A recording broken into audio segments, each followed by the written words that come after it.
Hello friends, good morning সবাইকে। আমি প্রায় 6 দিন পরে আবার আসলাম তোমাদের সামনে ভিডিও নিয়ে।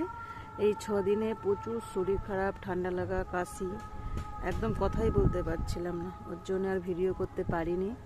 এই 6 দিনের মধ্যে ভালো ভালো দিন গেছে, কিন্তু কিছু ভিডিও করে শেয়ার করতে পারিনি, তার জন্য সবার কাছে সরি। এই যে দেখুন আমার বাগানে কত সুন্দর ফুল ফুটেছে।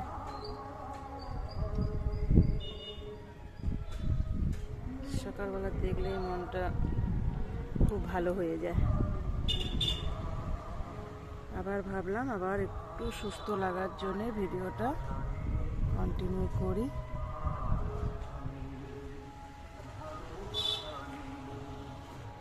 প্রথমেই ছাদ বাগানটা একটু দেখিয়ে দিই।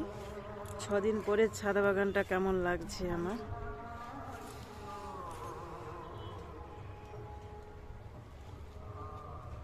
এই গাছটাতে নতুন ফুল ফুটেছে।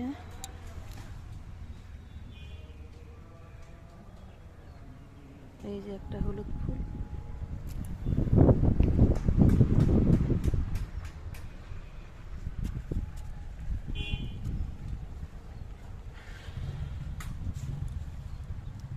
বাগানটা দেখানো কমপ্লিট। এবং কালকে কি কি পিঠা বানিয়েছি সেটাও শেয়ার করার মতো ক্ষমতা ছিল না, কেননা প্রচুর শরীর খারাপ লাগছিলো। তাও বাচ্চাদের জন্য বানাতে হবে, বানিয়েছিলাম।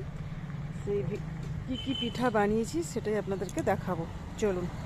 কালকে প্রায় 4 রকমের পিঠা বানিয়েছিলাম। এই যে দেখুন মালপোয়া, খুব একটা ভালো বানাতে পারিনি। তারপরে দেখুন পাটিসাপটা,